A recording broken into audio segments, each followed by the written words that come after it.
Nakakapagod. Nakakawalang gana. Halos araw-araw, pare-pareho lang. Gulo dito, gulo dun.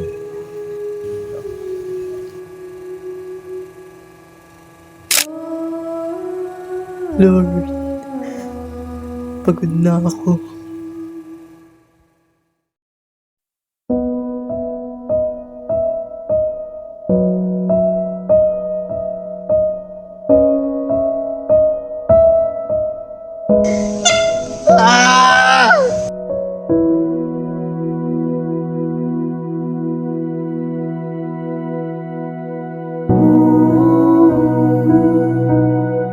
Paano kung dumating ka na sa oras na wala ka nang makakapitan? Yung parang binabagsak na ang langit at lupa. Masasalba ka ba ng mga salitang pilit mong iniiwasang sagutin?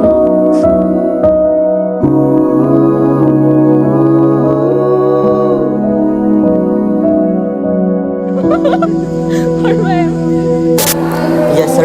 Napapansin ko lang na bumababa na yung mga grado mo. May problema ba? May mga, may mga pangyayari ba sa buhay mo? Sorry po, sir. Ang dami lang po kasing problema na nangyayari sa bahay. Nagkakasabay-sabay po kasi. Naapektuhan na po yung pag-aaral ko. Sorry po, sir. Hoy! Kanina pa nga tinatatawag. Oo. Ano ba gusto mong mangyari, ha? Ako kakauwi ko lang dito galing trabaho, ha? Tapos wala pa dito, tapos ang kalat-kalat pa ng bahay. Naginis ka ba? Ha? Tayo na nga lang dalawang mag-isa dito eh, tapos ganito pa gagawin mo? Wala ka Bakit? na mambag dito sa bahay? Bakit parang lagi na lang ako? Anong lagi? May kita mo dito, nag-aaral ka, pero bagsak mga grades mo. Anong gusto mo i-expect ko? Wala ka nang ambag dito sa bahay, mababa pa grades mo. Ano matututunan mo sa bubuhay? Ha? Hindi ko Ano namang... mararating mo? Hindi ko namang kasalanan kung gandun lang eh. Anong gagawin ko kung hindi ako matalino? Nagsisipag naman ako eh. Ito na nga lang yung kaya ko. Galit pa kayo. Anong gagawin mo doon, pre? Uy, okay ka lang? Okay lang ako. Lagi ka wala sa sarili mo, pre. Okay ka lang talaga? Napapansin namin, nag-iiba ka, pre. Hindi ka nakakaproblema ba? Wala naman pre, okay lang naman ako. Ito yung tanong na palagi kong tinatanong sa sarili ko dati. Okay lang ba ako? Simple put, ang kapaligiran natin na binubuo ng setting ng ating buhay. According to the World Health Organization in 2021, isa sa 4 na tao sa mga lugar na may mataas na polusyon ay nakakaramdam ng chronic stress. So, parang ganito lang.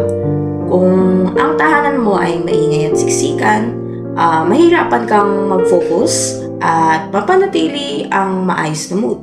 Kamusta ka? Kumusta ka? Kamusta ka? Kumusta ka? Ikaw, kumusta ka? So, kumusta ka?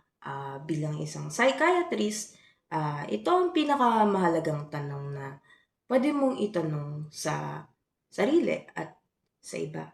So, sapagkat ito ay nagsisimbolo ng pag-aalaga, ng pag-unawa at pagpapahalaga sa emosyonal at mental na kagalingan na kailangan nating bigyang prioridad sa bawat araw-araw natin.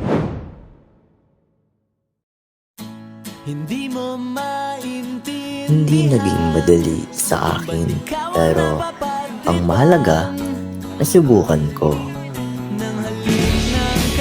I also realized that my mental health is a journey, not a destination. Your mind matters. Take care of it like it's your favorite thing.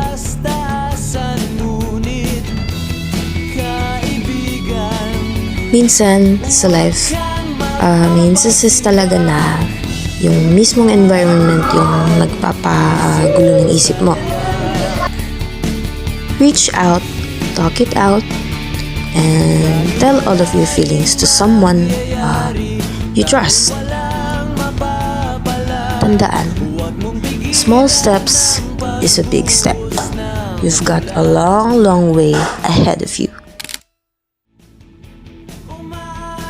umaaraw, umuulan. Ang buhay ay sadya. Ganyan